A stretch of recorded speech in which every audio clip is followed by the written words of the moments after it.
Hola chicos, bienvenidos de nuevo a otro video en su canal Nocturnia. Hoy nos adentraremos en algunas historias de terror de Reddit.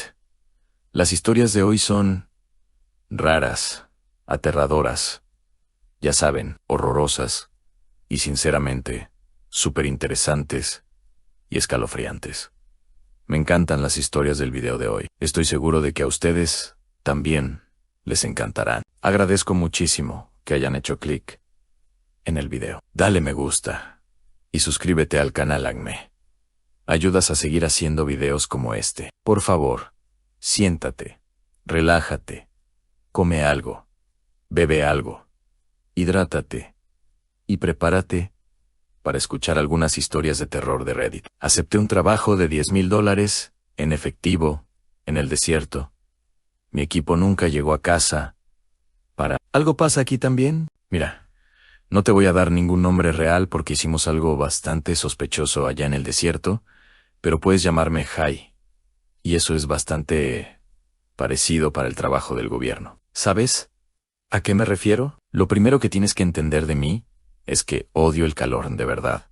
Lo odio. No soporto el sol pegando fuerte, como un dios furioso, intentando derretirte el cerebro. Y nunca, jamás volveré al suroeste. Ni por todo el chile verde y el hachís, ni por toda la plata del Marán, ni por nada. Mira, todavía tengo esas pesadillas, tío. Vienen cuando el sol está bajando y se pone naranja y desagradable. Cuando esas nubes se iluminan como algodón de azúcar en estos carnavales retorcidos. En esos sueños vuelvo a estar ahí afuera, sudando la gota gorda. Y hay cosas oscuras en lo profundo del desierto. Y el calor es como plomo fundido, derramándose sobre todo. Me despierto empapado en sudor, incluso cuando nieva afuera de mi apartamento, aquí en Portland. Pero en 2005, cuando tenía 19 años, y me creía un tío guapo,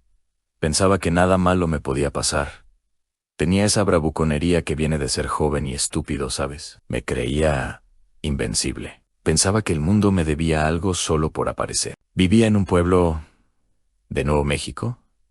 No voy a decir cuál, así es más seguro. Dormía en el sofá de casa de quien me quisiera recibir, quedándome con gente sospechosa y tomando cualquier trabajo esporádico que pudiera encontrar para sobrevivir con ramen y marihuana. Verás, había estado peleado con mis padres desde que les dije que era gay.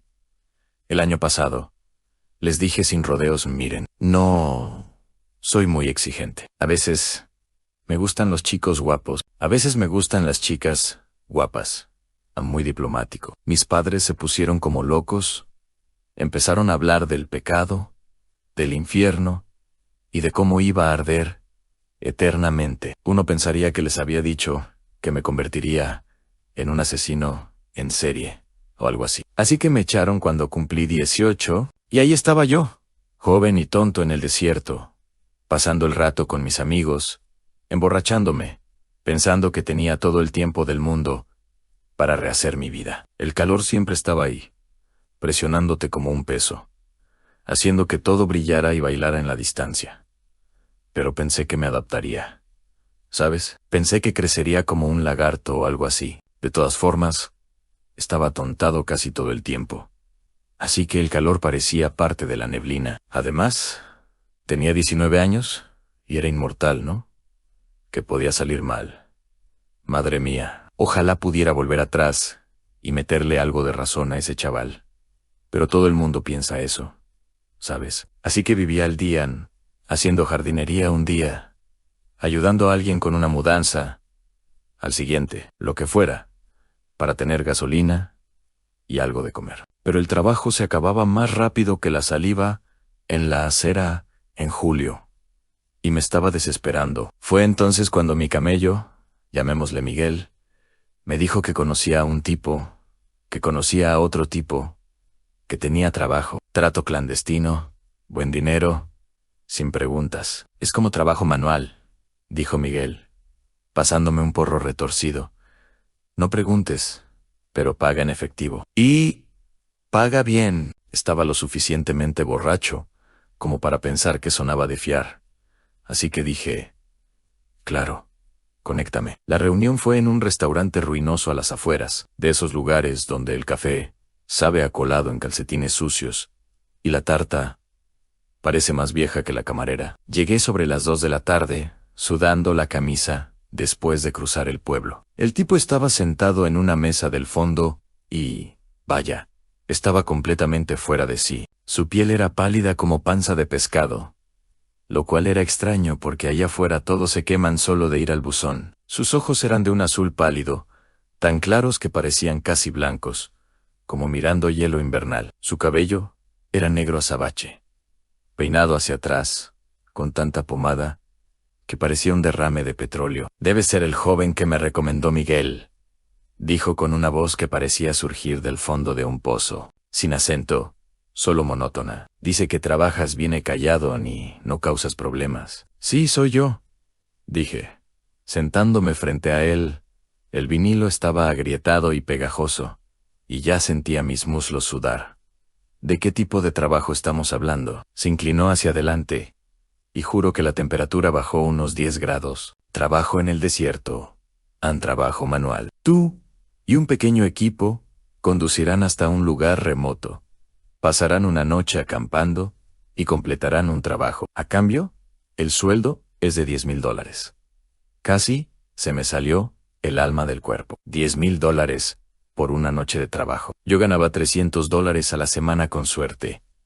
Este trabajo tenía más banderas rojas que un desfile chino, pero por 10,000 estaba dentro. ¿Cuál es el truco?, pregunté, porque no era del todo idiota. No hay truco, solo trabajo duro, en condiciones difíciles. Hay que estar preparado para el calor. Sus ojos claros se clavaron en los míos, y me sentí como un bicho bajo un microscopio. ¿Puedes soportar el calor? La forma en que lo dijo me puso la piel de gallina, pero por $10,000 era como ganarse la lotería. Sí, puedo con todo, mentí. Me pasó una tarjeta por la mesa. Estaba en blanco, salvo una dirección.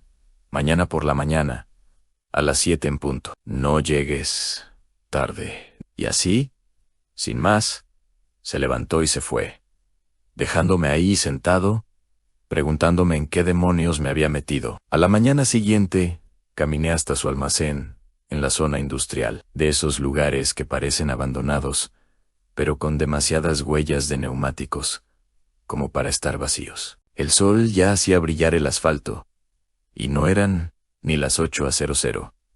Había un camión blanco estacionado afuera, y otros 3 tipos de pie, igual de confundidos que yo. Esto es una máquina de hierro, dijo el hispano corpulento, con tatuajes en los antebrazos. Extendió la mano en Pedro. «Jai», dije, estrechándola. Su agarre era firme, endurecido por el trabajo duro. El otro hispano se presentó como Xavier, un tipo tranquilo, con una mirada inteligente que parecía captarlo todo. Luego estaba Red, que tenía ese aspecto curtido de alguien que ha pasado toda su vida bajo el sol del desierto. Hasgus Nachivus, pero no tenía ni idea de qué tribu. Y finalmente, Kate, de quien supe enseguida que era la jefa, bajita, con una complexión robusta y brazos que parecían capaces de levantar un Honda en press de banca. Muy bien, escuchen, dijo Kate, marcando los puntos en una tablilla. Son 3 horas, en coche, hasta el lugar. Llevamos comida, agua y equipo de campamento porque nos quedamos a pasar la noche. Esto es un asunto serio, no una acampada de fin de semana. Si no pueden con eso, que se vayan ya. Nadie caminó. Bien, ahora, carguen. Empezó a indicarnos que cargáramos el equipo en la parte trasera, encabrestante, trineo, rollos de cuerda tan gruesos como mi muñeca, poleas, equipo de camping y suficientes bidones de agua para llenar una piscina. ¿También corremos de vuelta en la parte trasera de la camioneta?, pregunté. No, en la limusina que alquilamos. Por supuesto, en la camioneta, respondió secamente. Esto no es un crucero de placer. El viaje fue brutal, tío. Kate conducía, mientras los demás sudábamos como sardinas en lata, en la parte de atrás, sin aire acondicionado, solo la pequeña trampilla, como un secador de pelo, en marcha atrás. Yo seguía bebiendo agua a grandes tragos y observando cómo el paisaje se volvía cada vez más extraño a medida que nos alejábamos de la civilización. De vez en cuando, Kate se acercaba a la radio CB y decía algo en clave. Blue Jay a Eagle's Nest, registrando Cactus Flowers. Despejado. Siempre recibía una respuesta en el mismo y críptico tono. Mi paranoico cerebro de fumeta empezó a dar vueltas a todo tipo de teorías sobre qué hacíamos realmente ahí. ¿A dónde íbamos exactamente? Le pregunté a Pedro, que estaba sentado frente a mí, secándose el sudor de la frente con un pañuelo. Muy cerca de los campos de lava, dijo. Cerca de Malpas. ¿Sabes? Hay volcanes extintos allá en la frontera. Yo tampoco sabía eso hasta hoy. Xavier levantó la vista de donde había estado observando el equipo. La actividad volcánica se detuvo hace unos 3000 años. Dejó atrás todos estos tubos y formaciones de lava. El lugar perfecto para esconder cosas. ¿Esconder qué? Pregunté, pero él simplemente se encogió de hombros. Red habló por primera vez, con voz tranquila y áspera. La gente muere en excavaciones como esta, pero el dinero habla más fuerte que el sentido común. Esa debería haber sido mi primera advertencia, real, pero tenía 19 años.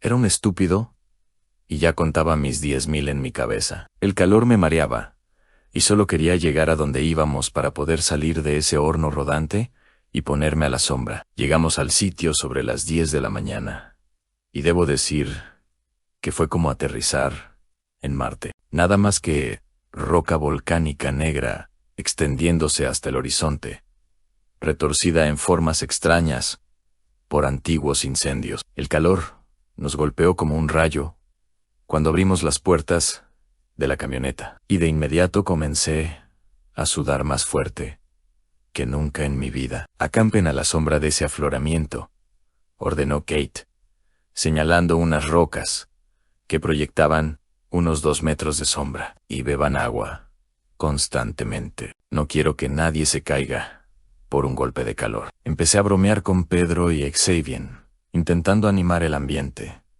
pero Kate lo cortó enseguida. Cállate eso y concéntrate, espetó. Esto es un asunto serio.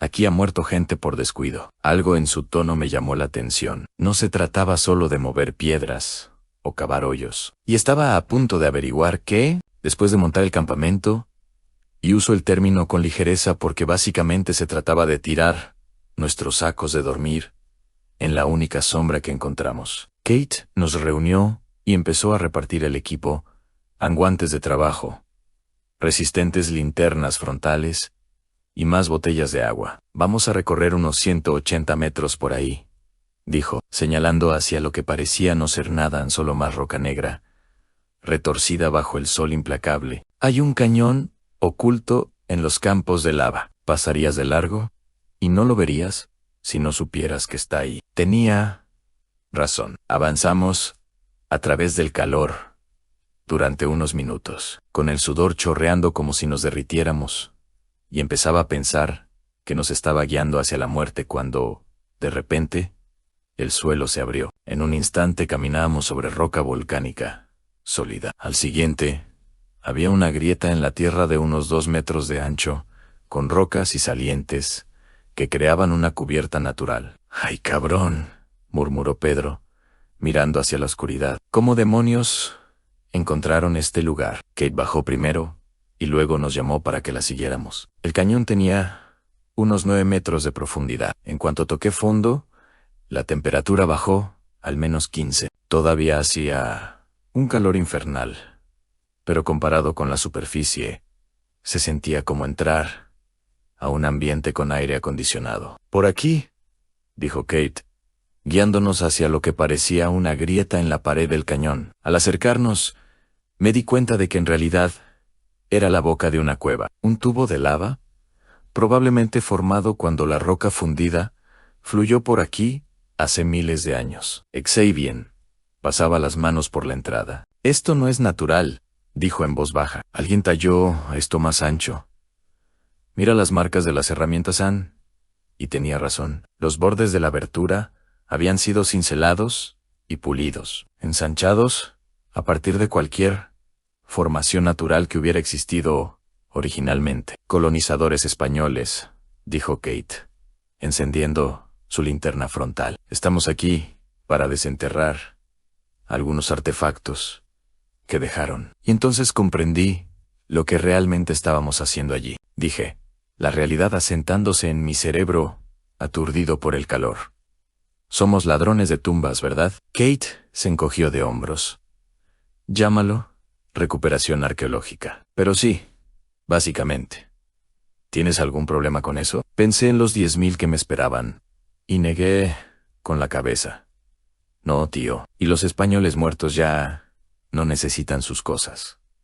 ¿Verdad? He recorrido un par de sitios donde la gente se ha lastimado haciendo exactamente este tipo de excavaciones, fuera de lo común, dijo Red, mirándome con seriedad. Tenemos que tener cuidado. Nos adentramos en el tubo de lava, con nuestras linternas frontales, cortando la oscuridad absoluta. La cueva se abría en una sección más ancha de lo que esperaba, de unos 12 metros de ancho, con un suelo arenoso y un enorme techo de piedra, que desaparecía en la oscuridad por encima de nuestras luces. Las paredes eran de roca volcánica rugosa, pero habían sido talladas en algunos puntos, alisadas y moldeadas por la mano del hombre. Empiecen a cavar aquí, dijo Kate, señalando un punto en el centro del suelo de la cueva, donde la arena se veía diferente, más oscura y compacta. Cavamos durante 2 horas, en ese horno subterráneo sofocante, turnándonos con las palas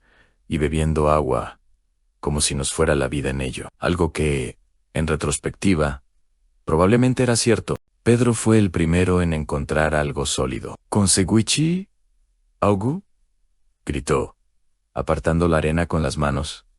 Algo grande. Era un sarcófago, una piedra de unos 2 metros de largo, 60 centímetros de ancho y unos 30 centímetros de profundidad. Pero no se parecía a ningún artefacto español que hubiera visto en museos o libros de texto. Era extraño. La piedra era una especie de roca volcánica oscura, casi negra, cubierta de grabados que dolían a la vista. No eran escrituras españolas, ni cruces, ni nada cristiano. Eran símbolos que parecían girar y girar a la luz de nuestros faros. Patrones geométricos que te hacían llorar si te quedabas mirando demasiado tiempo. Eso no me parece español, dijo Xavier, haciéndose eco de mis pensamientos. Los colonos españoles encontraron muchos artefactos indígenas, dijo Kate. Pero incluso ella parecía insegura. Probablemente Anasis, o pueblo san precolombino San Red, estaba de pie al borde de nuestra excavación, mirando el sarcófago con curiosidad. Eso no es Anasi, dijo en voz baja. Eso no es pueblo, no pertenece a ninguna tribu que yo conozca. La cosa parecía estar mal, en todos los sentidos, a pesar de estar enterrada en la arena de una cueva, donde la temperatura debía de rozar los 32 grados. La piedra estaba fría al tacto, como si hubiera estado en un congelador. Y era pesada. Apenas destapamos la mitad, y ya me di cuenta de que pesaba 1 tonelada. ¿Cómo se supone que vamos a mover esto?, pregunté, secándome el sudor de los ojos. Debe pesar como 900 kilogramos. Para eso está el torno, dijo Kate. Colocamos poleas en el techo y usamos el camión como punto de anclaje en el exterior. Nos llevará a los 5 casi toda la tarde, dijo. Pero podemos hacerlo. Pedro pasaba las manos por los símbolos tallados, frunciendo el ceño. Estas marcas no están desgastadas, como cabría esperar de algo tan antiguo. Parecen talladas ayer. Quizás porque es tan seco, dijo Xavier, pero no parecía convencido. Estaba a punto de decir algo más cuando Red intervino de nuevo, su voz apenas por encima de un susurro. No deberíamos estar haciendo esto. Esto es jurisdicción federal, AB, LM, FBI. A mi cuñado le dieron 2 años por esto. Demasiado tarde para pensarlo 2 veces, dijo Kate con firmeza. Tenemos un trabajo que hacer. Pero mientras preparábamos las poleas y nos alistábamos para el largo camino de sacar la maldita cosa de su lugar de descanso, no podía quitarme la sensación de que Red tenía razón. El sarcófago parecía irradiar una extraña sensación de pavor, como si estuviera absorbiendo la vida del aire a su alrededor. Y los símbolos. Dios, esos símbolos. Incluso ahora, 20 años después, todavía puedo verlos al cerrar los ojos. Parecían moverse en mi visión periférica, cambiando de dirección cuando no los miraba directamente. Deberíamos haber escuchado a Red Ende, deberíamos haber rellenado ese agujero y marcharnos. Pero no lo hicimos. ¿Y qué pasó después? Bueno, ahí fue cuando todo se fue al garete. Nos llevó hasta el atardecer sacar esa maldita cosa de la cueva y arrastrarla hasta nuestro campamento. Incluso con el camión en el cabrestante, incluso con las poleas en el trineo, incluso con los 5 trabajando por turnos. Fue un trabajo brutal. El sarcófago se resistía a cada paso, como si quisiera quedarse enterrado. Las cuerdas resbalaban constantemente. Las poleas se atascaban y tuvimos que reajustar todo el sistema 2 veces cuando fallaron los puntos de anclaje. Para cuando lo llevamos al campamento y lo cubrimos con una lona pesada, todos estábamos muertos y de pie. El sol se ponía tras los picos volcánicos, tiñendo el cielo de sangre seca. Y la temperatura finalmente empezaba a bajar de superficie del mercurio a justo dentro de un horno. Mañana subimos esto por las rampas al camión y nos largamos de aquí, dijo Kate, abriendo una cerveza caliente de la nevera. Incluso ella parecía agotada. Su habitual intensidad de boca de incendios se había atenuado por el cansancio y el calor. Pedro ya estaba intentando encender el fuego, apilando ramas de mezquite en un círculo de rocas volcánicas. «¿Qué ganas tengo de volver a la civilización?», dijo, encendiendo una cerilla. «Lo primero que voy a hacer es encontrar la piscina más grande y fría y vivir en ella una semana». «¿Qué vas a hacer con tu parte?» «Ay». Xavier dejó su saco de dormir y se quitó las botas de trabajo. Tenía los pies pálidos y arrugados por el sudor. Bebía a grandes tragos mi 12ª botella de agua del día, intentando reponer lo que parecía la mitad de mi peso en líquidos perdidos. «Tío, voy a comprarme un apartamento con aire acondicionado del tamaño de un Buick, y no me iré nunca. Quizás me compre una nevera pequeña, solo para cerveza. Vivir como un rey, con la comodidad del clima controlado». «10.000 se van rápido», dijo Red en voz baja. Había estado aún más retraído desde que descubrimos el sarcófago. Sentado aparte del grupo, mirando fijamente esa figura cubierta de lona, como si fuera a echar patas y marcharse. «Espero que valga la pena enfadar a los federales». «Vamos, hermano», dijo Pedro, mientras encendía el fuego. Las llamas proyectaban sombras danzantes sobre la roca volcánica negra. «Esto es dinero fácil». Kate estaba rebuscando entre la comida, sacando latas de frijoles y paquetes de perritos calientes. «Red, ¿en qué vas a usar el dinero?» «Estoy atrasado con los pagos de mi camioneta y lo necesito para seguir trabajando», dijo.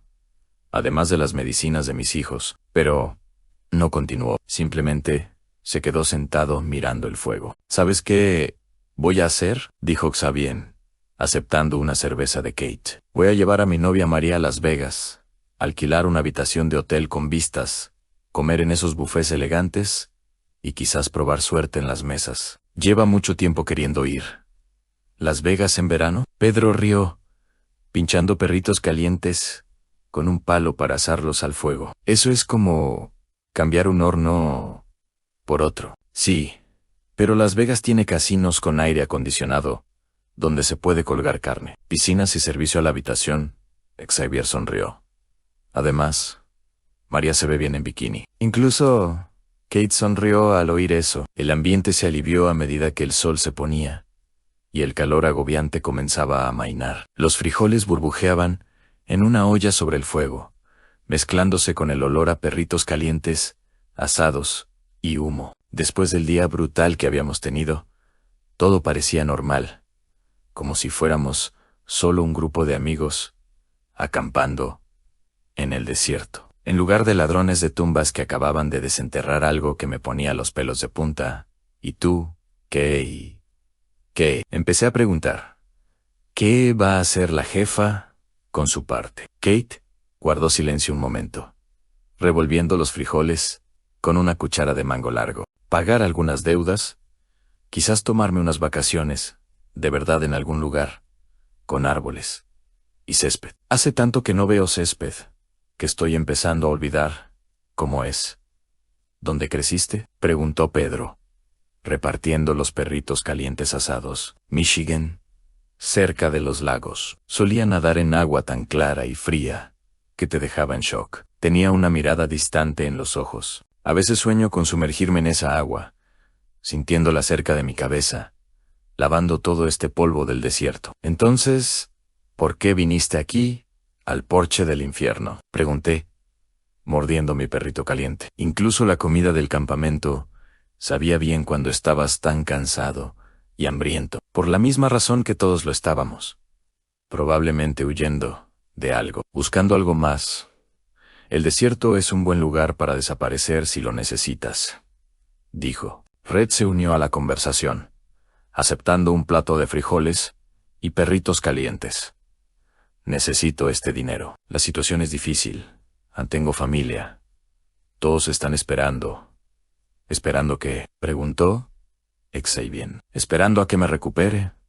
Se rió entre dientes. La primera pizca de calidez que percibí en su voz. La comida estaba caliente. El fuego crepitaba y la temperatura había bajado algo casi agradable. Las estrellas salían en el cielo despejado del desierto, más estrellas que nunca en la ciudad, extendiéndose de horizonte a horizonte. ¿Sabes qué?, dijo Kate, reclinándose sobre su mochila, y con un aspecto más relajado que el que la había visto en todo el día. Quizás Red tenga razón en ser cauteloso, pero hoy hicimos un buen trabajo. Esa cosa lleva ahí parada quién sabe cuánto tiempo, y la sacamos limpia, sin derrumbes, sin heridos, sin problemas graves. Mañana la cargaremos y regresaremos a la civilización, y todos saldremos 10,000 más ricos. Brindo por eso, dijo Pedro, levantando su cerveza. Todos chocamos botellas y latas, incluso las de Red, aunque seguíamos mirando la lona. El fuego crepitaba y chisporroteaba, lanzando chispas a la noche del desierto. Y por un momento sentí que tal vez todo iba a salir bien. Tal vez lo habíamos logrado. Tal vez Red solo estaba siendo paranoico. Quizás esos símbolos en ese sarcófago eran solo un antiguo arte indígena que no significaba nada más que aquí yace fulano, que en paz descanse. Qué equivocados estábamos. No tenía ni gracia. Me desperté sobre las 3:00 de la mañana, y lo primero que noté fue el olor. No era el típico olor del desierto, a humo, polvo o moquite. Era diferente, antinatural, como a químicos mezclados con vómito. Lo segundo que noté fue la luz. Un resplandor salía de debajo de la lona que cubría el sarcófago. No era brillante, solo un pulso tenue, como una linterna que se apaga. Pero el color. Hombre, ni siquiera puedo describirlo bien. No era rojo, ni azul, ni verde, ni ningún color que tenga nombre. Era el color de los sueños febriles y los malos viajes de ácido. El color de las cosas que no podían existir, que no deberían existir. Me incorporé en mi saco de dormir, frotándome los ojos, pensando que quizá seguía soñando. Pero era real. El olor era tan intenso que me hizo reflexionar. El fuego se había reducido a brasas, y todos los demás seguían durmiendo en el campamento. Todos, menos Pedro. Pedro, susurré. Su saco de dormir estaba vacío. Fue entonces cuando lo oí. Un chirrido, como de piedra raspando contra piedra, provenía de debajo de la lona, lento, deliberado, como algo pesado, movido por algo a quien no le importaba hacer ruido. El brillo bajo la lona se intensificó, y el chirrido se hizo más fuerte. Debería haber despertado a los demás. Debería haber agarrado a Kate y sacudirla para despertarla. Debería haber empezado a gritar. En cambio, me quedé allí sentado como un idiota, observando esa luz imposible filtrarse a través de la lona. Entonces el chirrido cesó. El silencio que siguió fue peor que el ruido. Era el tipo de silencio que te oprime los tímpanos. Denso, pesado y lleno de espera. Algo se movió en la oscuridad más allá de nuestro campamento. «Algo grande, Pedro», grité más fuerte esta vez. Mi voz se quebró como si volviera a tener 12 años. Un grito me respondió. Desde algún lugar entre los campos de lava, era Pedro. Al principio, reconocía esa voz en cualquier lugar, después de pasarme todo el día trabajando junto a él. Pero cambió a medida que avanzaban. Se volvió más aguda, más animal, como si lo estuvieran destrozando mientras emitía ese sonido. Entonces se apagó. Volvió el silencio, y ese olor horrible, y esa luz pulsante bajo la lona que dolía mirar. ¡Qué demonios! Kate se había incorporado, buscando la linterna junto a su saco de dormir. No, susurré, pero ya la estaba encendiendo, iluminando nuestro campamento. La lona se había movido, el sarcófago estaba parcialmente descubierto. Incluso en la penumbra pude ver que la tapa estaba abierta. No solo entreabierta, abierta de par en par, como las fauces de un depredador de piedra. Los símbolos tallados en los costados brillaban con un color indescriptible, latiendo rítmicamente como un corazón. ¿Dónde está Pedro? Xavier también estaba despierto, con la voz tensa por el miedo. Otro grito resonó en la oscuridad, esta vez más lejano, definitivamente humano al principio, luego disolviéndose en algo más, algo húmedo y roto. Red se puso de pie, agarrando sus botas. «Tenemos que irnos ya». «¿Ir a dónde?», exigió Kate, pero ya se estaba moviendo, metiendo su saco de dormir en la mochila. «¿Qué demonios está pasando?». Una sombra se movió al borde de su luz. No era la sombra de una persona. Demasiado alta, demasiado ancha, se movía de forma difícil de seguir. «El camión», dijo Red con urgencia. «¡Suban al camión!». Pero yo no podía moverme. Estaba mirando el sarcófago abierto, los símbolos brillantes, la oscuridad absoluta que había en su interior, donde algo llevaba quién sabe cuánto tiempo. El olor empeoraba, se filtraba por mis poros, me ardían los ojos, y me di cuenta de que temblaba sin control. Fue entonces cuando oí a Xavier gritar. Intentaba correr hacia la camioneta, cuando algo enorme surgió de las sombras. Un segundo después estaba allí, y al siguiente, en el aire, agitándose y gritando, mientras algo enorme lo arrastraba hacia la oscuridad. Sus gritos resonaron en la noche, a carne viva, cada vez más débiles y desesperados, hasta que se convirtieron en el mismo gemido húmedo, sangrante y animal que había oído de Pedro. «¡Corran!», gritó Kate. «¡Todos corran!». Rojo ya se movía, corriendo hacia la camioneta. Intenté seguirlo, pero sentía las piernas como gelatina, y la oscuridad opresiva me dificultaba pensar.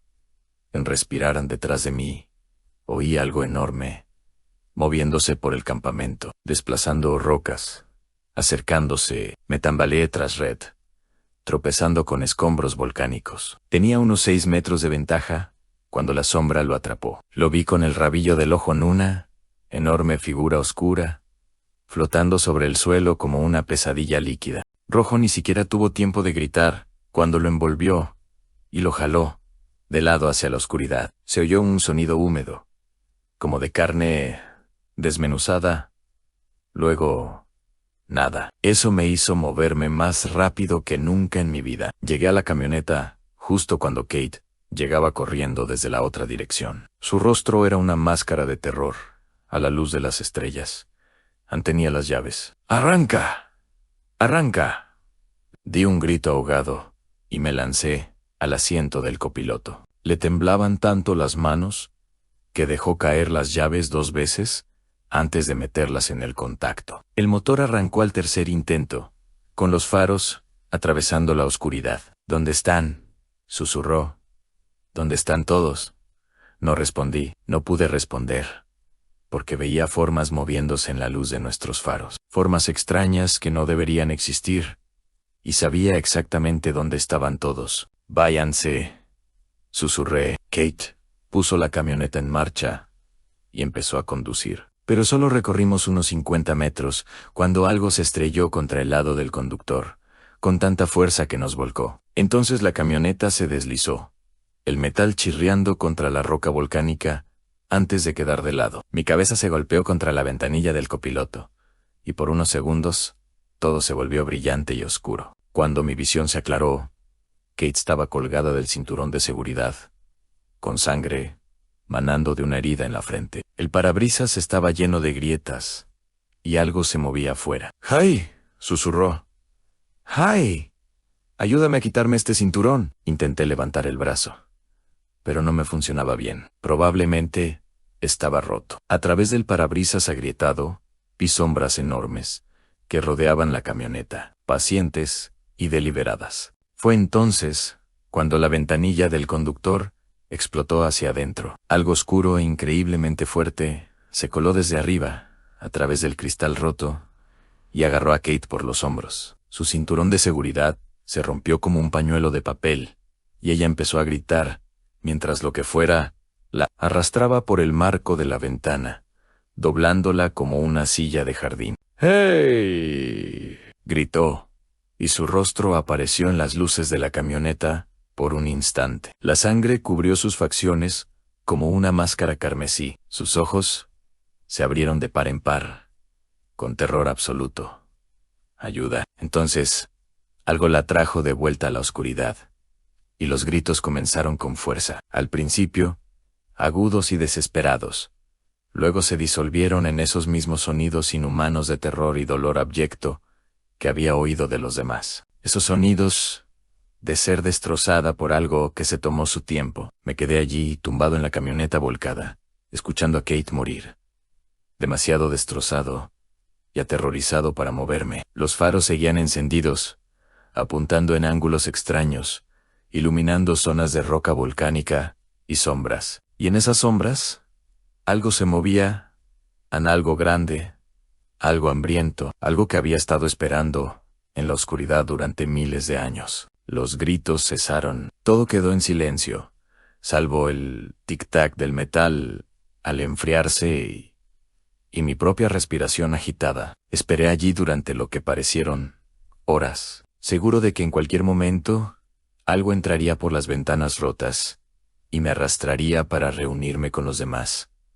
Pero no pasó nada. Las sombras se movían y se desplazaban, pero se mantenían a distancia del camión. Quizás fue suficiente por una noche, o quizás solo estaba saboreando el miedo, dejándome marinar en el terror antes del último plato. No sé por qué no me llevó, pero a medida que pasaban las horas y el cielo comenzaba a aclararse, aquellas sombras comenzaron a desvanecerse. Para cuando salió el sol, tiñendo el desierto de tonos dorados y rojos que me recordaban demasiado a esa luz imposible bajo la lona.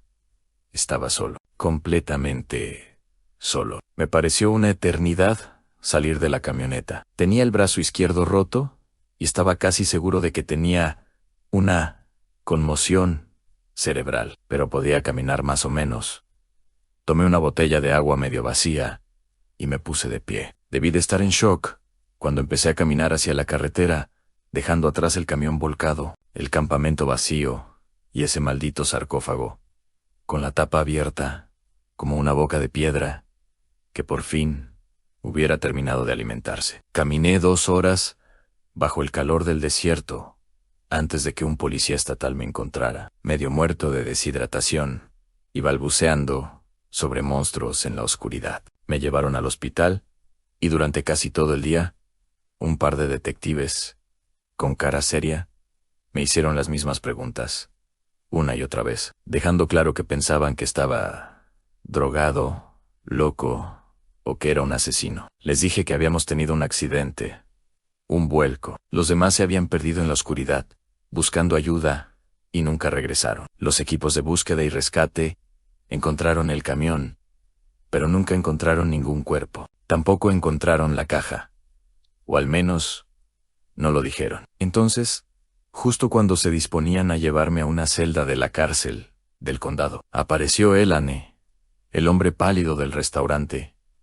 Entró en mi habitación del hospital, con un traje negro impecable, desafiando el calor del desierto. No me dijo ni una palabra. En cambio, al llevar al detective principal al pasillo, lo vi mostrarle discretamente una identificación en una cartera de cuero. El policía, que estaba a punto de acusarme de 4 homicidios, palideció y asintió. Un minuto después, el detective regresó. Me dijo que podía irme, y que mi historia del trágico accidente de campamento había sido corroborada. No pudo salir de la habitación lo suficientemente rápido. El hombre pálido entró cuando los policías se fueron. Con sus gélidos ojos azules fijos en mí, tiró un fajo de billetes sobre la cama. 500 por tu tiempo, dijo. Su voz era como grava raspada del fondo de un pozo. ¿El trabajo no estaba terminado?, pregunté, intentando incorporarme. Están muertos. Todos están muertos. ¿Qué demonios había en esa caja? No parpadeó. El riesgo era parte del trato. Pensaste que 10,000 eran para una acampada. Tenía la boca seca y la garganta irritada. ¿Qué era? ¿Quién eres? ¿Qué es esto? Su expresión se ensombreció. Demasiadas preguntas. Dio un paso hacia la puerta. Tengo un desastre que limpiar, dijo. Ahora más tranquilo, casi para sí mismo. Y no quiere que nada te caiga encima. Lo miré fijamente. Estaba destrozado, confundido, aterrorizado. Se detuvo, con la mano en el pomo, y por un instante, algo parecido a la compasión se dibujó en su rostro. Toma el dinero. Vete de la ciudad. No mires atrás, encuentra un lugar a donde ir, chico. No pienses demasiado. Entonces, se fue, sin dejar nada más que el hedor antiséptico del hospital y el peso de todo lo que no dijo. Usé el dinero para comprar un boleto de Greyhound a Portland, lo más lejos del desierto que pude permitirme. Nunca recibí mis 10,000, pero obtuve algo más, saber que hay cosas en los lugares oscuros de este mundo que hacen que la muerte parezca una misericordia. Y a veces, cuando el sol se pone anaranjado y esas nubes se iluminan como algodón de azúcar, todavía tengo sueños. Sueños sobre símbolos que brillan con colores inexistentes, sobre rostros ensangrentados en la oscuridad y sobre los sonidos que hacía la gente cuando algo antiguo y hambriento se los llevaba. La culpa de la supervivencia es: nunca volví a Nuevo México.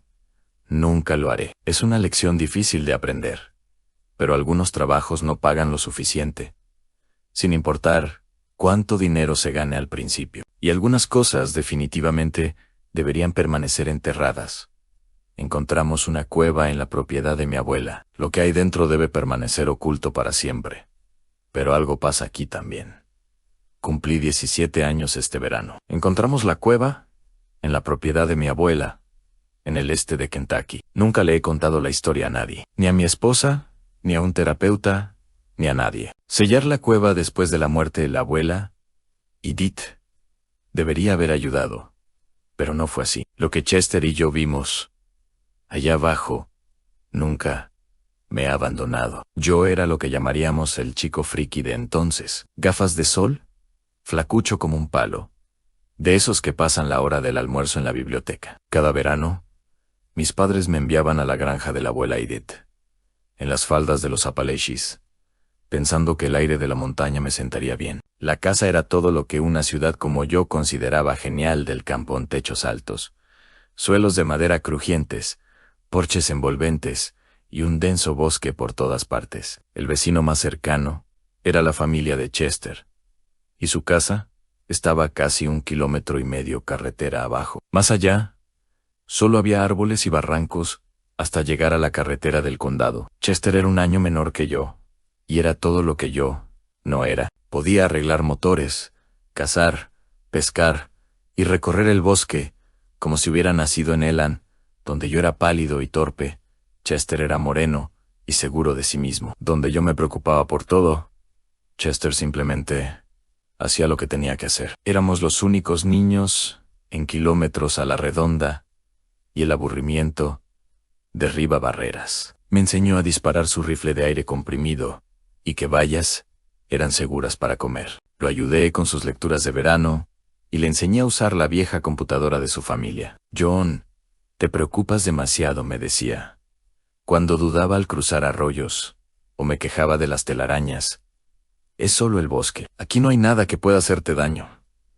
Quería creerle. Chester hacía que el bosque se sintiera como su patio trasero, y su confianza era contagiosa. A su lado, me sentía más valiente de lo que realmente era. Ese verano, ambos estábamos inquietos, como los adolescentes, cuando los días son largos y las posibilidades parecen infinitas. Ya habíamos construido un columpio de cuerdas sobre el arroyo, explorado todos los senderos de ciervos. Incluso intentamos construir una casa en el árbol, que se derrumbó antes de que pudiéramos ponerle el techo. Necesitábamos algo nuevo, algo más grande. No teníamos ni idea de lo que nos íbamos a encontrar. Llegamos a la tercera semana de julio, durante una ola de calor brutal que hizo que el aire brillara, e incluso ahuyentó a los pájaros a la sombra. Chester y yo deambulábamos por la propiedad, desesperados por algo que rompiera la monotonía. Tiene que haber algo que aún no hayamos explorado, dijo Chester, secándose el sudor de la frente. Estábamos en la cresta, al fondo del terreno de la abuela, donde los árboles eran espesos y la maleza no se había tocado en décadas. Quizás otra vez el arroyo, sugerí, aunque ya habíamos estado allí 2 veces esa semana. No, eso es aburrido. Necesitamos algo nuevo. Chester se detuvo y señaló. ¿Qué es eso? Entrecerré los ojos. A través del follaje vi una sombra más oscura, algo que no encajaba con el patrón natural de troncos y ramas. Entrecerré los ojos hacia donde señalaba. A través del denso follaje pude distinguir lo que parecía una sombra más oscura entre los árboles, algo que no encajaba del todo con el patrón natural de troncos y ramas. Nos abrimos paso entre la maleza, arañados por las espinas y envueltos en telarañas. Chester nos guió mientras yo lo seguía, quejándome de los bichos. «Deja de quejarte», gruñó. «¿Quieres encontrar algo genial o no?» En la ladera encontramos una depresión de unos 45 metros de ancho y, en su centro, la boca de una cueva, medio tapada por una puerta de hierro oxidada. El tiempo y el clima habían oxidado casi todo, dejando huecos justo donde se colaban adolescentes curiosos. «Madre mía», exclamó Chester. Era la primera vez que lo oía impresionado. «John, mira esto». Me acerqué sigilosamente. La abertura se desvanecía en la oscuridad. Una brisa fresca se alzaba con olor a tierra húmeda y algo que no pude identificar. «¿Crees que es una mina antigua?», pregunté en Chester. Negó con la cabeza. «No, no es la roca adecuada. Es una zona de caliza, es una cueva de verdad». Ya estaba arrodillado junto al hueco, escudriñando la oscuridad. «Deberíamos avisarle a mi abuela», dije. «Simplemente nos diría que nos alejáramos». Sonrió. La clase de sonrisa que presagia problemas. «Vamos. Solo un vistazo rápido. No tenemos luz». Mi teléfono Cian quis discutir, pero Chester ya se colaba por el hueco. Su movimiento resonó extrañamente en el interior. «Chester, espera», grité. ¿Estar solo afuera? Me pareció peor que seguirlo.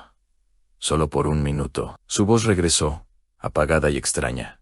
«Solo para ver qué hay». Me colé tras él, raspándome el hombro con el metal oxidado. El pasadizo se abrió de inmediato a una cámara de 3 metros de alto y el doble de ancho. La luz del teléfono de Chester recorrió la lisa piedra caliza, tallada por el agua a lo largo de los siglos. «¡Qué genial!», susurró Chester, y su voz resonó desde lo más profundo de la cueva. El suelo estaba casi llano, cubierto de una capa de tierra y pequeñas piedras que crujían bajo nuestros pies. Chester apuntó con su linterna hacia adelante, revelando que la cueva se adentraba en la ladera mucho más allá de lo que esperábamos. «Bueno, miramos», dije. «Ahora, Volvamos a buscar linternas de verdad si queremos explorar. Pero Chester ya se adentraba más. La luz de su teléfono oscilaba al caminar. Chester, un poco más, respondió. Quiero ver hasta dónde llegan. Lo seguí. La alternativa era quedarme solo en la entrada de la cueva. Y eso no iba a pasar. Recorrimos 15 metros antes de que el teléfono de Chester se apagara. La oscuridad nos envolvió por completo. De esas que nunca se ven en una ciudad. No podía ver mi mano delante de la cara. Chester, mi voz sonaba débil. Justo aquí, Ann, no te asustes. Su mano me agarró del brazo. No te alejes. Ann, seguiremos la pared de vuelta. Caminamos 5 minutos a lo largo de la pared, intentando no tropezar. Cuando por fin apareció la luz del día, los dos temblábamos, aunque ninguno lo admitía. Eso fue genial, dijo Chester, aunque noté el alivio en su voz. Es muy antiguo, dije. Sí, y necesitamos luces y cuerda de verdad. Explóralo bien. Asentí, aunque algo en la cueva me parecía extraño. Quizás era la oscuridad o el eco de nuestras voces. Mañana, dijo Chester, volveremos con provisiones. Mientras caminábamos de vuelta por el bosque hacia la casa, no dejaba de mirar por encima del hombro hacia la entrada de la cueva que quedaba detrás. Incluso con el sol de la tarde filtrándose entre los árboles, ese claro oscuro parecía llamar mi atención. Debería haber escuchado esa sensación. Debería haberle contado a la abuela Edith, o simplemente haber encontrado algo más con que ocupar nuestro tiempo ese verano. Pero tenía 17 años, y Chester hacía que todo pareciera una aventura, incluso las cosas que deberían habernos asustado. Regresamos a la mañana siguiente, cargados como exploradores. Chester llevaba la linterna pesada de su padre, un rollo de cuerda y las barras luminosas de su cumpleaños. Yo traje un frontal, pilas de repuesto, tiza para marcar el camino y un cuaderno para mapearlo. Qué bien que vayas preparado, dijo Chester, en la entrada de la cueva. Mejor que perderse. Ya se estaba colando por el hueco, no nos perderemos. Esta vez tenemos luces. Con luces de verdad. La cueva se sentía diferente. Lo que había parecido misterioso bajo la tenue luz del teléfono de Chester ahora parecía una caverna de piedra caliza normal. El agua había excavado canales lisos en las paredes, y el suelo descendía suavemente a medida que nos adentrábamos. Esto es mucho más grande de lo que pensaba, dijo Chester, barriendo con la linterna. Varios pasajes se bifurcaban, cada uno desapareciendo en la oscuridad. Pasamos una hora explorando las rutas obvias, marcando flechas con tiza y lanzando barras luminosas. Chester dibujó un mapa aproximado, mientras yo anunciaba las medidas. El pasaje de la izquierda tiene unos 18 metros de callejones sin salida, dije. El pasaje derecho se curva hacia atrás y conecta con el centro como un bucle. El pasaje central nos atrajo, corría recto hacia atrás, en constante descenso, y nuestras luces no lograban encontrar el final. Ahí es donde tenemos que ir, dijo Chester, emocionado. 2 horas después hizo la observación que debería habernos hecho regresar. ¿Notas algo raro en este lugar?, preguntó, observando las paredes.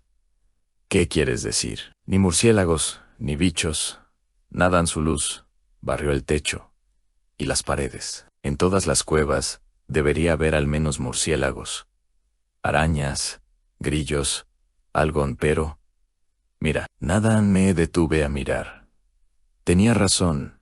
El lugar estaba séptico. Ni telarañas, ni excrementos, ni vida. Incluso los charcos estaban limpios y sin algas. Quizás esté demasiado lejos de la entrada, dije. Chester negó con la cabeza. No, las cuevas son ecosistemas. Debería haber algo vivo aquí. Seguimos adelante. Estábamos demasiado absortos en la aventura como para permitir que una pequeña rareza nos detuviera. La cueva revelaba sus secretos y nos sentíamos invencibles. El pasaje central descendía 30 metros sobre 275 metros. Nuestras marcas de tiza y barras luminosas brillaban tenuemente detrás de nosotros. Entonces, Chester divisó el pasaje elevado. John, mira. Allá arriba. Seguí el haz de luz de su linterna hasta donde la pared se elevaba a nuestra derecha. A unos 45 metros de altura, había otra abertura. A diferencia de las demás, era perfectamente circular, de 12 metros de diámetro, con una corriente de aire constante. «¿Siente esa brisa?», dijo Chester, acercándose a la pared. La sentí fresca, musgosa, húmeda, pero con algo más debajo. Algo que no pude identificar. «No podemos alcanzarlo», dije. «Hoy no namé. Pero con una escalera o una cuerda». Ya estaba planeando nuestro próximo viaje. Me quedé mirando el agujero oscuro, inquieto. El aire era demasiado frío y traía olores que no pertenecían a la piedra caliza. «Creo que deberíamos volver», dije. «Llevamos un rato aquí abajo». Chester revisó su teléfono. «Sí, después de comer. Tu abuela probablemente ya se está preguntando por nosotros». Seguimos nuestras flechas de tiza y barras luminosas de vuelta a la superficie. Más rápido esta vez. El sol caía como un torrente, y tuve que entrecerrar los ojos para protegerme. «Mañana llevamos una escalera», dijo Chester. «Quizás deberíamos avisar a alguien a dónde vamos, por si pasa algo», sugerí. Me miró de nuevo con esa expresión, la que indicaba que me preocupaba demasiado. «No va a pasar nada. Es solo una cueva». Pero, mientras caminábamos de vuelta por el bosque, no dejaba de pensar en esa abertura y el aire que emanaba. El aroma me resultaba familiar, como algo medio recordado de un sueño. Esa noche soñé con lugares profundos y aire en movimiento, y desperté con un sabor a musgo en la boca. Chester apareció a la mañana siguiente, con la escalera de aluminio de su padre atada al cuatriciclo, sonriendo, como si lo hubiera resuelto todo. «La tomé prestada mientras papá trabajaba», dijo, forcejeando para soltarla. «No la echará de menos en unas horas». La escalera era más pesada de lo que parecía, y arrastrarla por el bosque fue toda una expedición. Nos deteníamos cada 50 metros para descansar y desenredarla de las ramas. Para cuando llegamos a la cueva, los dos estábamos sudando. «Más vale que valga la pena», murmuré, ayudándolo a pasarla por la rejilla. «Créeme, sí que valdrá la pena». Bajar la escalera por el pasillo inclinado fue otro reto. Era incómodo en el espacio reducido, y mi linterna frontal proyectaba sombras confusas. Pero Chester estaba decidido, y finalmente la pusimos contra la pared. «Sujétala bien», dijo mientras subía. La sujeté mientras su luz barría la abertura superior. Al llegar arriba, se quedó en silencio. «¿Qué ves?», grité. «Es muy lejano», dijo en voz baja. Bajó y nos cambiamos de sitio. La escalera se tambaleaba bajo mis pies, pero llegué a la abertura. Su linterna iluminaba el túnel que se extendía hacia atrás, y lo que me impactó fue un sonido en agua goteando, resonando como si viniera de un espacio mucho más amplio. «¿Lo oyes?», grité. «Sí, suena a agua mucha».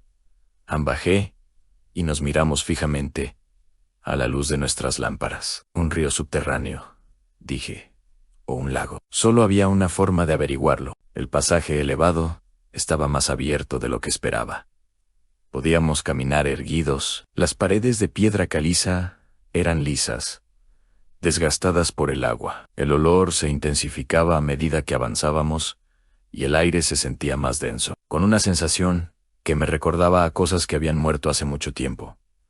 Después de 60 metros, el pasaje se abrió. Llevo años intentando encontrar palabras para describir lo que vimos, y aún no puedo hacerlo con justicia. La caverna era enorme, del tamaño de una catedral, con paredes que se perdían en la oscuridad. En el centro había un lago. El agua estaba negra e inmóvil, como un espejo que no reflejaba nada. Nuestras luces apenas alcanzaban unos centímetros, y cuando Chester lanzó una piedra, las ondas se desvanecieron demasiado rápido, como si el agua se las hubiera tragado. «Dios mío», suspiró Chester, y su voz resonó en el techo. Pasé la linterna frontal por los bordes. La otra orilla estaba casi inalcanzable, quizá a 15 metros.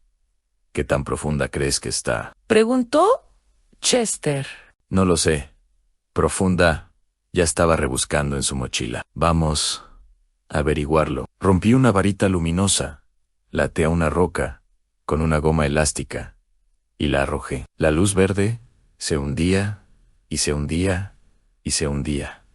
Nunca llegó al fondo. El resplandor se desvaneció en la distancia bajo la superficie, que volvió a ser negra, sin rastro de lo que habíamos dejado caer. «Eso no es posible», dijo Chester, con la confianza perdida. Me aparté de la orilla. El lago se sentía extraño, el aire demasiado quieto, el silencio demasiado absoluto. Incluso nuestras voces parecían apagadas, como si el agua las absorbiera. «Deberíamos regresar», dije.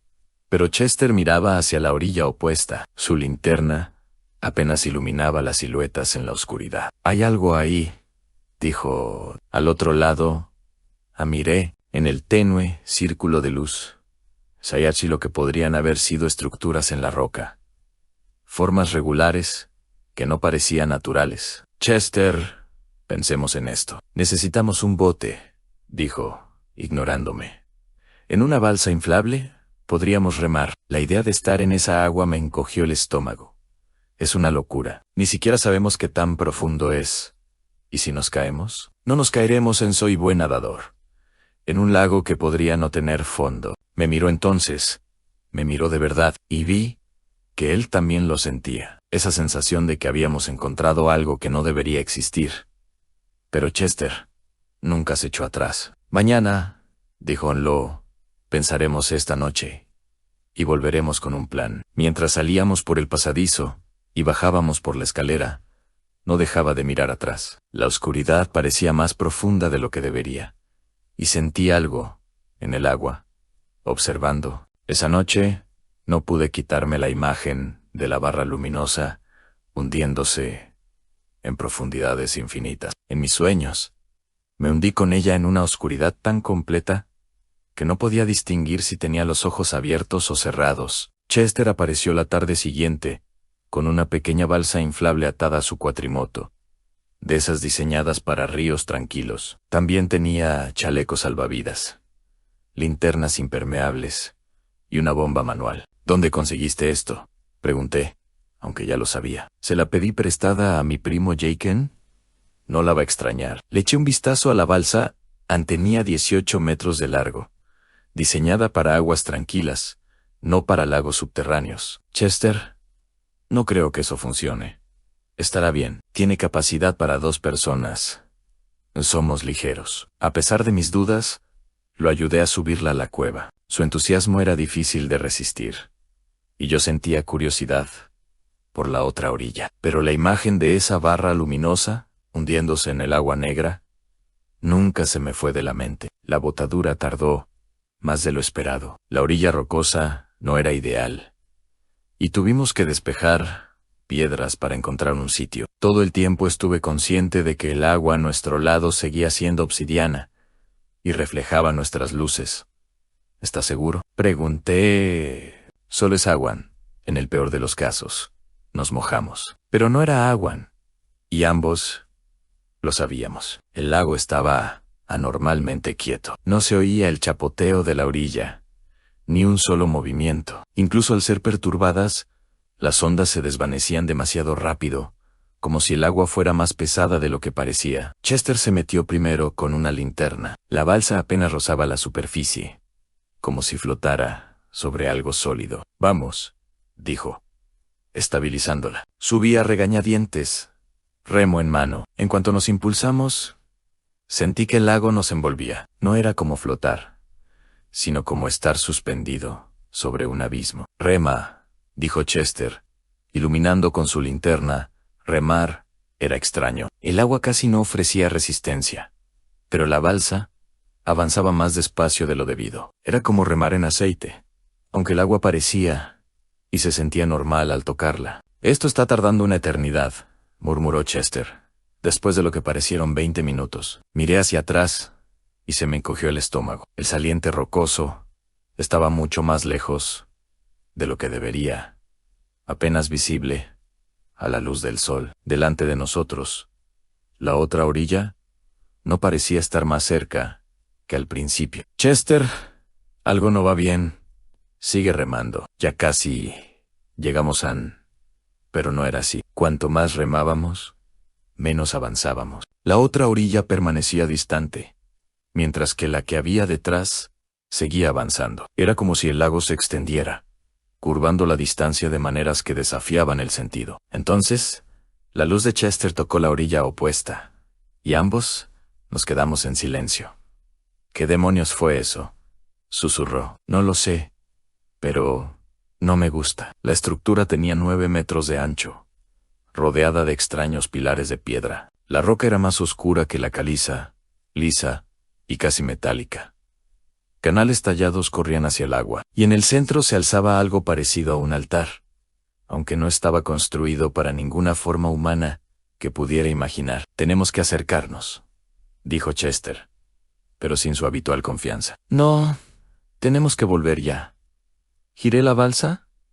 Pero me agarró del brazo. Espera, mira el agua. Seguí su mirada. El agua brillaba tenuemente, como si la luz se elevara desde algo muy abajo. El resplandor era sutil, pero inconfundible. La superficie se movió, una ligera protuberancia que se elevaba como si una corriente invisible la empujara desde las profundidades.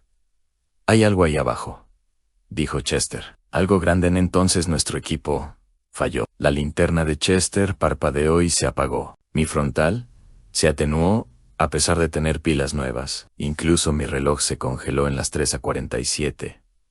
Chester, nos vamos ya, dije, rompiendo una barra luminosa. No discutió. Remamos con fuerza hacia lo que creíamos orilla, pero la oscuridad nos oprimía, y nuestra luz, cada vez más débil, apenas dejaba ver nada más allá de la balsa.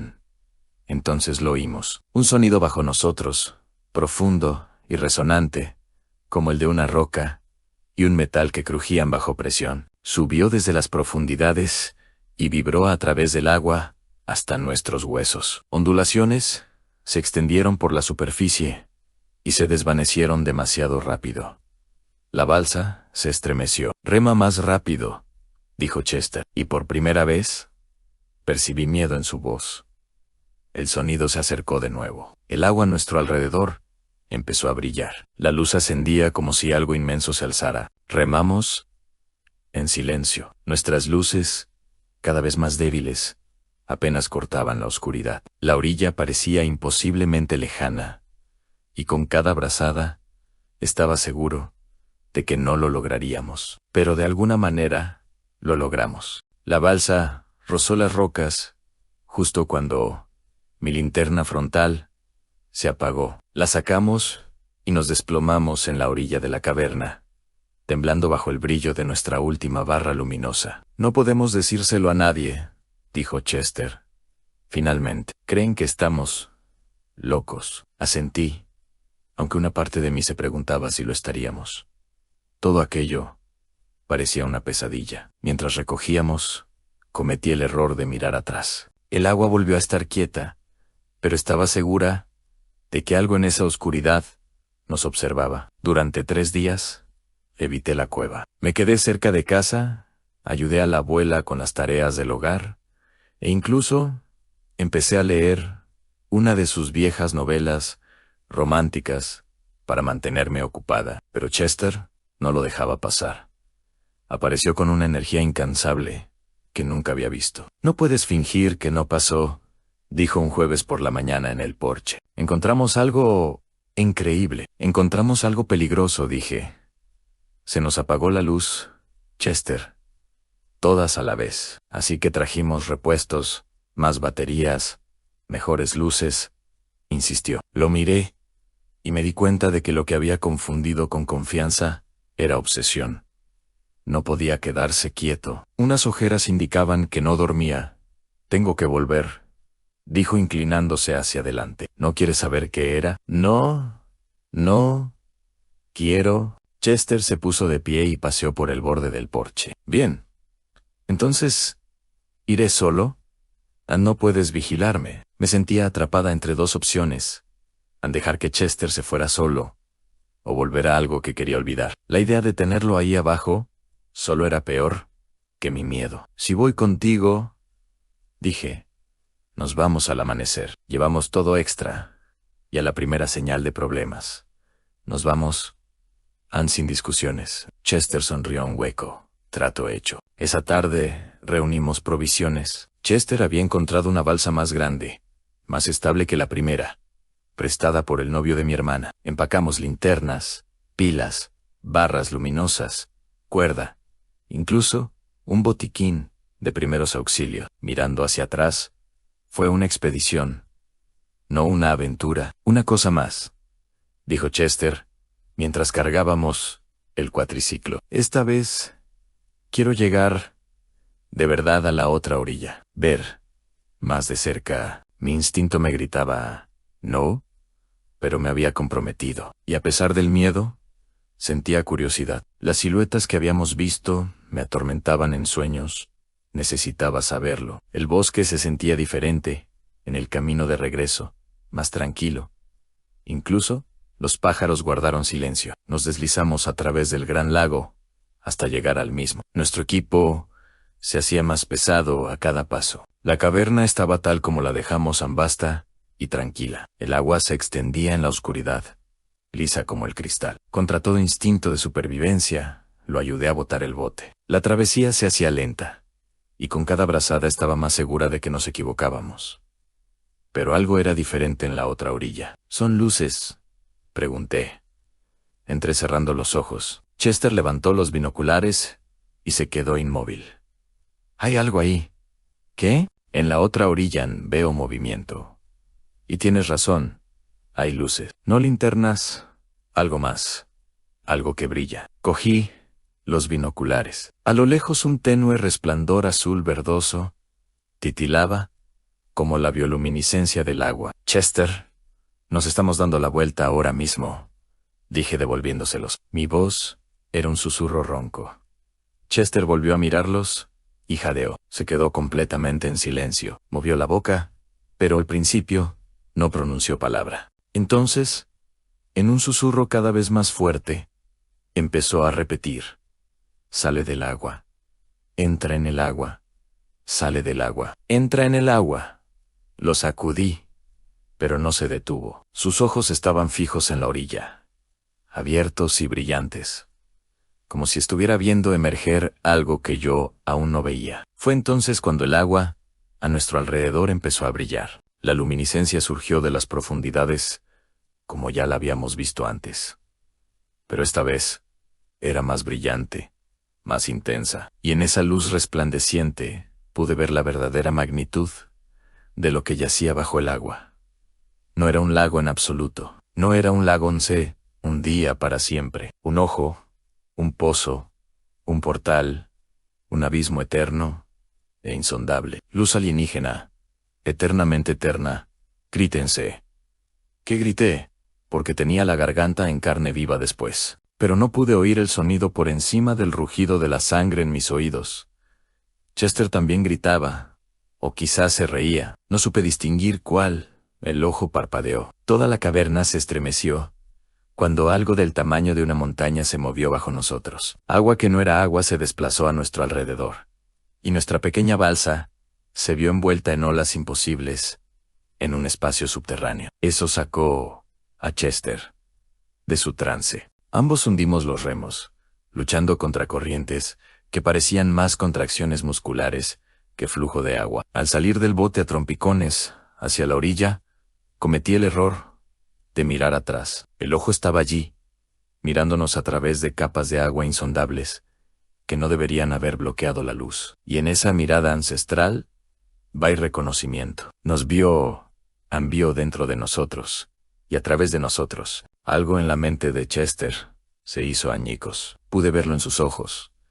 Lo agarré y lo arrastré por el túnel. Abandonamos la balsa y corrimos hacia el pasaje, dejando todo nuestro equipo tirado en el suelo de la caverna. Subimos por el pasaje elevado y bajamos por la escalera, sin recuperar nada, y salimos a la bendita luz del día. El atardecer se sentía increíblemente brillante y limpio. Chester se desplomó de inmediato en el suelo del bosque. Logré arrastrarlo lejos de la entrada de la cueva antes de que mis propias piernas fallaran. Chester Nunca volvió a ser el mismo después de ese día. Su risa y su confianza despreocupada, que solían meterme en problemas, se desvanecieron. Apenas hablaba, y cuando lo hacía, eran susurros sobre agua y ojos que nunca dejaban de observar. Antes de que terminara el verano, sus padres lo enviaron a un hospital en la gran ciudad. Un lugar especial,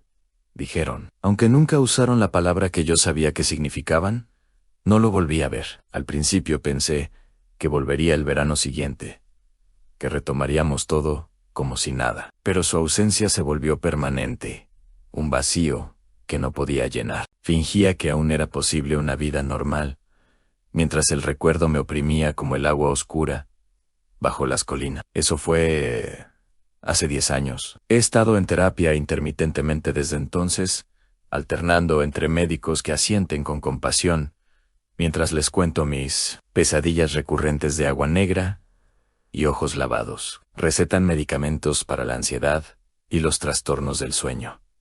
Pero nada detiene los sueños por completo. Chester no tuvo tanta suerte. Lo último que supe es que vivía en la calle, hablando con cosas que no existían, e insistiendo en que algo todavía lo vigilaba. Cuando la abuela Edith falleció hace un año y me dejó la casa, lo primero que hice fue contratar a un contratista para que sellara la entrada de la cueva con hormigón y varillas de refuerzo. Le dije que era un riesgo para la seguridad. Le pagué extra para que usara el doble de hormigón del necesario y que nunca mencionara el trabajo a nadie. Algunas puertas, una vez abiertas, deben cerrarse para siempre. A altas horas de la noche, juro que a veces todavía oigo el sonido del agua moviéndose muy por debajo del suelo. Le pedí $500 en efectivo. No lo volveré a hacer. Por el astronauta, Salado 77, casi no acepto el trabajo. Había algo en el anuncio que no me cuadraba. Busco niñera responsable en solo una noche. Buen sueldo. El pago debe ser en efectivo, según las instrucciones. Eso era todo. Sin detalles sobre el niño, sin dirección, sin nada sobre el horario, solo una cuenta de correo electrónico desechable para responder. Estaba tan pobre que no pude hacer nada. Mi alquiler vencía en 3 días, y en mi refrigerador solo quedaba medio bote de pepinillos y un yogur caducado. Así que envié un mensaje, pensando que no recibiría respuesta. La recibí en menos de 1 hora. Gracias por contactarme. El trabajo es sencillo. Cuida a nuestro hijo, Matthew, de las 7 páginas. M&A, medianoche. $500 en efectivo. Por favor, no dejes que se miren los espejos. Por favor, no abras la puerta. Si alguien llama y dice, ser nosotros. Dirección adjunta Ann. Me quedé mirando la pantalla, releyendo el mensaje. No se permiten espejos. No abras la puerta. No eran instrucciones, eran advertencias. Pero, de nuevo en $500. $500 por 5 horas sentada en un sofá, mientras un niño duerme. Podía ignorar el escalofrío. La casa estaba en las afueras, escondida al final de un callejón sin salida y sin alumbrado público. Todas las casas de la calle estaban a oscuras menos la suya. Anjun, tenue resplandor amarillo, tras unas cortinas gruesas. Los padres me recibieron en la puerta.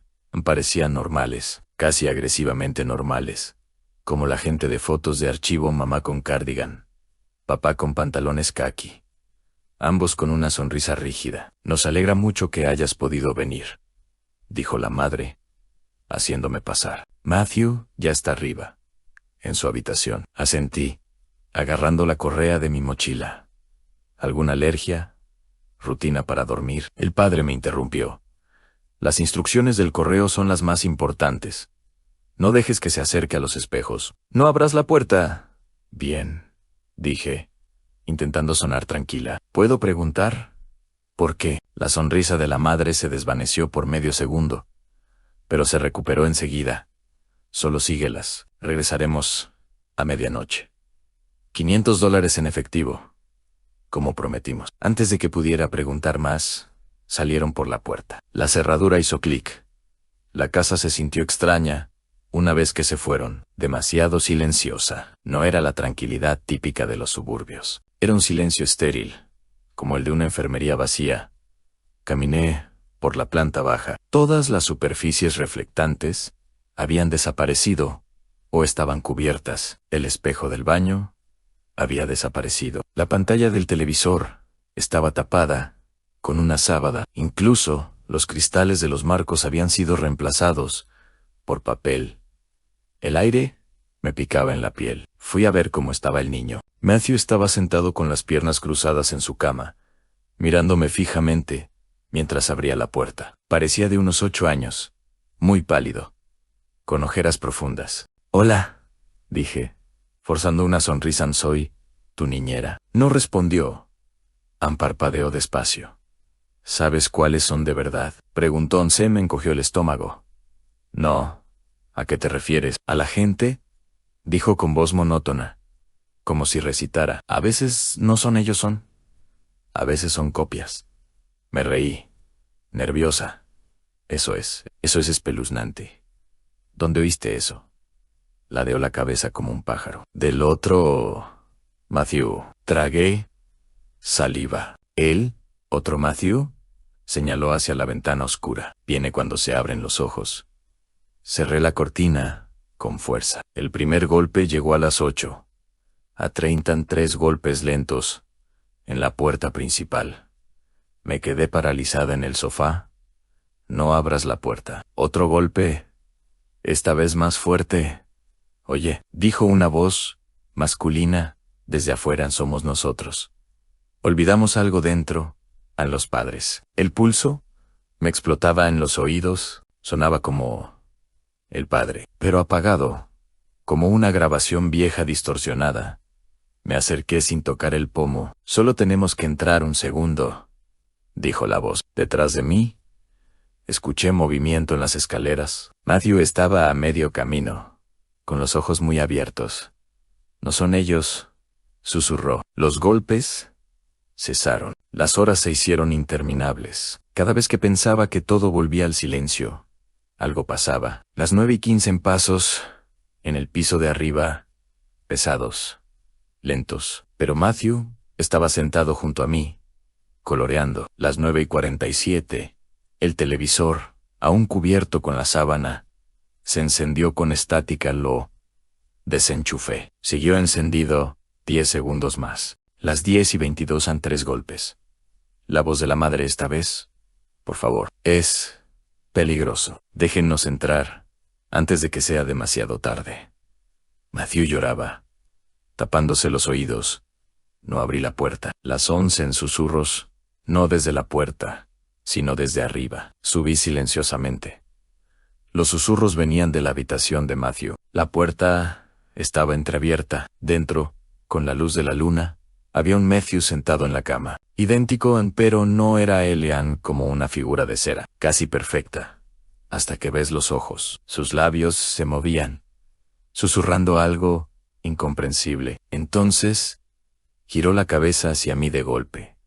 Cerré la puerta de un portazo y bajé corriendo. El verdadero Matthew seguía exactamente donde lo dejé. Me miró con lágrimas en los ojos. «¿Lo viste?», dijo. No respondí. Eran las 11:40. Volvieron a llamar. Esta vez, las dos voces, mamá y papá, al unísono. «Déjanos entrar». La puerta tembló como si intentaran derribarla. Matthew temblaba, acurrucado contra mí en el sofá. «No lo hagas», suplicó. «Si los dejas entrar, te llevarán a ti». Los golpes se volvieron más fuertes. La madera se astilló. Arrastré a Matthew conmigo a la cocina, buscando una salida trasera. Fue entonces cuando vi la única superficie reflectante descubierta que quedaba en la casa, en la puerta del horno, y en ella me vi a mí mismo. Solo que mi reflejo no se movía igual que yo. Retrocedí, tambaleándome, casi tirando a Matthew. Mi otro yo sonrió, amplia y equivocadamente. Demasiados dientes para una boca humana. El reflejo presionó la palma de la mano contra el cristal desde dentro. Una grieta fina serpenteaba por la puerta del horno. La medianoche, no podía llegar lo suficientemente rápido. Me acurruqué en la cocina con Matthew. Los golpes de la puerta principal sacudían las paredes. Los susurros del piso de arriba se convertían en risas a carcajadas, y mi reflejo sonreía desde el horno. Las grietas se agrandaban, como una telaraña a cada segundo. Pensé que se iba a romper. Entonces el ruido paró de golpe. El reloj del microondas marcó las 12 alto M. La puerta principal se abrió de golpe. Los padres entraron sonriendo. Normales de nuevo. Lo hiciste bien, dijo la madre. Me entregó un sobre con dinero. Me tembló la mano al tomarlo. ¿Qué demonios le pasa a esta casa? ¿A él? Señalé a Matthew, que se aferraba a mi pierna. El padre se agachó, apartándolo de mí. No es nuestro hijo, dijo simplemente. Se me secó la boca. Que perdimos a Matthew hace años, dijo la madre. Pero aún quedan cosas. Cosas que se parecen a él. Cosas que se parecen a nosotros. No podemos deshacernos de ellas, solo contenerlas. Cada uno tomó una de las manos de Matthew. Él no se resistió, me miró con los ojos hundidos. Hiciste tu trabajo, dijo el padre. Evitaste que escapara. Eso es todo lo que necesitamos. Y antes de que pudiera decir una palabra, lo llevaron arriba. La puerta se cerró de golpe. Tras él salía trompicones, agarrando el sobre. El aire de la noche me inundó los pulmones. Al llegar a casa, tiré el dinero en la mesa de la cocina. Todos los billetes estaban crujientes, perfectos, excepto que, al darles la vuelta, las caras no eran de presidentes. Era la mía, sonriendo, demasiado ancha y con demasiados dientes. Y bueno, chicos, con esto terminamos las historias de terror de Reddit. Espero que hayan disfrutado del video de hoy. Disfruté grabándolo. Cuéntenme en los comentarios cuál fue su historia favorita. Y sí, leeré todos los comentarios. Así que comenten abajo y espero poder responderlos todos. Te lo agradezco mucho. Dale me gusta al video y suscríbete al canal. Me ayuda más de lo que crees. Nos vemos la próxima vez. Adiós.